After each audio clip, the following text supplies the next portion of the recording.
istəmirəm, nə iş istəmirəm, nə dövlətdən umacağım yox, heç nə istəmirəm.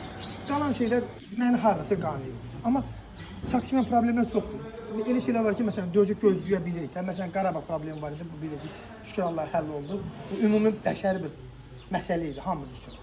Amma kəndimiz üçün vacib olan, mənim üçün bir millətin, bir cəmiyyətin inkişafı onun təhsilindən, onun yolundan, kültüründən keçir.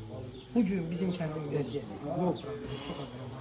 Bura taksilər gəlib gedir. Sizin kəndin ağsaqqalları bunları hamısını gedilər və notunu götürdülər. Valla bizim kənd bilmirəm indi valla niyə belə bizim kəndə ögey münasibət var. Ümumiyyətlə bu tərəkəmə cəmaatı Respublikanın hər yerində var. Tərəkəmə cəmaatı bu ölkənin ən öndə olan qaymaq tayfalarından biridir. Ən qonaqpərvər, böyük kültürə malik olan tayfalardan biridir. Bir toplum olaraq tərəkəmələr Orta Asiyadan belə hər yerdə var. Bizim cəmaat kimi qonaqpərvər cəmaat, bu Muğanlı cəmaatı kimi Azərbaycan mən çox yerində olmuşam. Yaxşı maz olsa da ölkənin Naxçıvandan tutmuş hər bir bölgəsində olan dostum, tanışım var. Və hər birində mədəniyyətinə böyük sayğım, hörmətim var. Bizim qonaq qarşılamaq mədəniyyətimiz, qonağa olan sayğımız, insanlara olan münasibətimiz çox bölgələrdə yaxşı mənada bir vaxt istəyir, fərqlidir. Amma bizə olan ögey münasibəti mən bilmirəm ki, doğrudanmı bu problemlər ha vaxta kimi uzanacaq? 2020-də başa düşdüm müharibədə. Dedilər 2021-də olacaq. 21 uzandı, oldu 22. 22 oldu 23. Mənim artıq 41 yaşım var. Məni allada gətirib 41 yaşa çıxardıblar. Bəs mən bu yolu nə vaxt görəcəm? Üzr istəyirəm, indiki uşaqları aldatmaq olmur. Mən alladıblar dövrdə. Amma indiki uşaqlar müasir texnologiyadır. Dünyanın hər yerindən xəbəri var. Vallahi mən onları alladamıyorum. 7 yaşında uşaqların təfəkkürü, qafası o qədər inkişaf edir ki, yaxşı mənada. Onlara biz yalan satamıyoruz. Bax, icra nümayəndəsidir.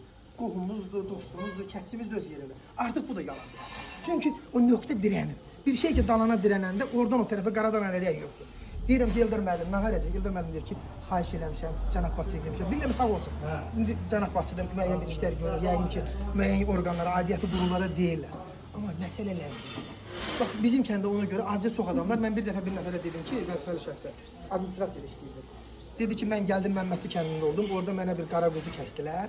İnsanların səmimiyyətindən, yaxşı mənada bir dostcasına söhbət elədim. Dedim, bəli, bizim də kəndə gəlir. Bizim də cəmaat, qonaqpərvər cəmaat. Yəni, onlar da bizim əmimiz oğludur. Hamısı tərəkəmə cəmaatı. Ümumiyyətlə, elin o başı yoxdur, fərqi yox. Dedim, bir qara quzu da mən sizə kəsəcəm. Amma gələndə zirehli maşından gəlir. Dedim, niyə? Dedim, çünki bizim yolumuz yoxdur. Ata öləndə oğul Bakıdan hüzuruna gələ bilir. O da güldü. İndi bu problemlər doğrudan ciddi məsələdir. Mən TikTokda yazmışam, atdım ki, bizim kəndin təhsil ünü heç yerə çatmır. Mən ümumiyyətlə həmişə standartlardan kəmər heçinə yazmıram. Bir etirazım olanda da onu mən həmişə çalışıram ki, qaydalar çərçivəsində, konstitusiyamızın çərçivəsində. Və ondan da əlavə, konstitusiyalar heç deməsin bizə. İnsanlıqdan kənara çıxmadan həmişə müəyyən etirazlarımı eləyirəm ki, xahiş edirəm. Burada vəziyyət budur, burada acınacaqdır. Mən demirəm ki, burada nə bilim, başqa bir problemimiz var, mənə müəyyən iş görülsün, mənim üçün kömək olsun. Mənim özüm qardaşım da Qarabağda ölçüdür. Mən onları heç bir əsas gətirmirəm. Mən özüm də bu kəndin bir sakiniyəm, ən elə aciz vətəndaşı kimi deyirəm. Ən aciz vətəndaşı kimi deyirəm. İşte özüm ali təhsilliyəm, işdə olub, işləməmişəm, xoşum gələn iş olub, eləsi maaşı məni qane eləməyib, eləsin iş müdürə, mən onları istəmirəm, iş də istəmirəm. Müstəqil özüm işimi qurmuşam. Amma mənim üçün yol vacib. Bir millətin, bir deyirəm, dövlətin, xalqın, toplumun, onun, bax, məktəbimiz də yaxşı vəziyyətdə deyil. Özdə bizim kənd hal-hazırda təhsil səviyyəsinə görə rayonun ən öndə olan kəndlərində statistika var. Məktəb edə azda girib, hər kəs baxa bilər. Hal-hazırda bir 13-14 nəfər ali məktəb var, o məktəb bir şey qane eləmir biz. Çünki böyük, yaxşı, yüksək savadlı kadrlı müəllimlərimiz var, yeni yetişən nəsildən gelişirlər. Yəni, şükür Allah, nəsil dəyişir. Biz Sovetin düşüncəsindən ən nəhayət ki, çıxa bilirik. Zülümlə də olsa oradan çıxa bilirik. Sovet hökuməti bizi kölə kimi yetişdirir. Kölə təfəkküründə yetişdirir. Sovetin, Rusun, Farsın, digər yad dillərinin işğalı bu millətin təfəkküründə. Çox təəssüfdir. Ona böyük zaman lazımdır, onu düzəltməyə, geri qaytarmağa. Amma eləməliyik. Burada, yəni, mən yaxamda bir vətəndaş kimi kənara çəkməli deyirəm ki, bu Eldar müəllimin işidir. Eldar müəllim deməli deyil ki, bu Razi müəllimin işidir. Əlini verməliyik. Mənim özüm üçün heç nə istəmirəm. Nə bu dövlətdən, nə sizdən, nə icra nümayəndəsindən, nə icra nümayəndəliyindən, nə bələdiyyə sədrinin heç bir qurumdan. Mənim üçün kəndim, elim. Bir su problemi müəyyəndir. Şükür ki, indi bir il yaxşıdır. Biraz su dolduğu var da. Müəyyən problem olmaz. Doğrudan o kanallar böyüməlidir. O kub metr ölçülər indiki əkin sahəsinin ölçüsünə uyğun deyil. Sadəcə bəzi orada oturan adamlar bilmirəm, məsuliyyəti dərk eləyir, bir milləti düşünür ya düşünmür. Milləti düşünmək lazımdır. Millətin gələcəyini fikirləşmək lazımdır. Millət vəkili sözü də elə belə ad deyil. Ölkədə belə deyim də qanunvericilik orqanı. Bir üzvüsünüz, səlahiyyətli nümayəndəsiniz. Mən sizə çox təşəkkür edirəm ki, bu kəndlərin hamısına gedirsiniz, maraqlanırsınız. Bunu bir səmimi bir, imişdilik kimi və bir fəxr edirəm ki, bizim rayonda olan bir deputat bunu eləyir. Onun üçün sizə də təşəkkür edirəm. Ki, məsələn, başqa rayonlara gedirsiniz, maraqlanırsınız, hələ-əhvalına. Çox adam elə bilir ki, üzr istəyirəm, deputat gətirib, millət vəkili gətirib, hər kəsin cibinə pul qoyacaq. Belə bir şey yoxdur. Amma maraqlanır vətəndaşı ilə. Konstitusiya deyir ki, dövlət vətəndaşının qarantıdır. Doğrudan mən onu istəyirəm ki, dövlət vətəndaşının qarantı olsun. Mən özüm üçün şəxsən heç istəmirəm. Amma bir vətəndaş kimi, bir respublikanın, bir vətəndaşı kimi, bir 41 yaşında, ali təhsilli, nə bilim, müəyyən yerlərdə işləmiş adamam özüm. Dövlət sektorunda işləməmişəm. Çünki ona görə verilən maaşlar, bəzi iş müddətləri məni qane eləmir. Mən biraz demokratik düşüncəli adamım, təsadüfən gəlib bura düşmüşəm, bilmirəm. Azərbaycanda doğulmuşam, böyümüşəm, bilmirəm.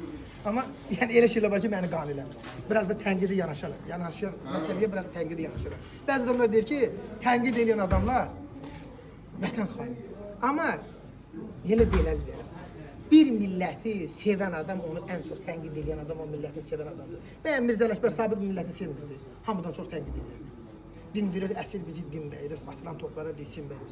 Düşmən seyrə balonları çıxır, hələ biz avtomobil minməyiriz.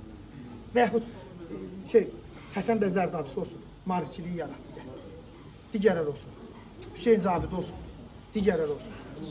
O dövrün, yəni Əli bəy Hüseynzadə, Ömər Faiq Neymanzadə, digərlər. Bunlar bu millətin ziyanları. 37-də də bizim ziyanlarımızı qırdılar, yenə də o nəsildən qırılıb qalanlar var. Yenə də o nəslin davamçıları var. Millətin həmişə mən deyirəm, tənqid edən adam millətin ən çox sevən adamdır. Mən də millətimin bəzi səhvləri, qüsurlarını olmanı istəmirəm, ürək acısını yaşayıram. İstəyirəm ki, mənim xalqım, mənim millətim, mənim dövlətim, mənim hökumətim, mənim hakimiyyətim daha qüdrətli olsun. Fərqi yoxdur. Bugün hakimiyyətdə İlham Əliyevdirsə, başqa bir rəhbər gələcək. Amma dövlətçilik qalmalıdır. Şəxslər məhkəməyə aparmaq olar, amma dövlət məhkəməyə aparmaq olmaz. Mənə gəlir ki, hər şey düzələcək. Mənə görə də mənim heç bir siyasi iddiam da yoxdur, amma hər şeyin yaxşı olmağını istəyirəm. Və sizdən də xahiş edirəm, bir vətəndaşıma artıq dərəcədə xahiş edirəm ki, məsələn tezləşməsinə köməyini göstərsin. Çox uzun danışdım, üzr istəyirəm. Sağ olun. Gözəl danışdın. Sağ olun, razı olun.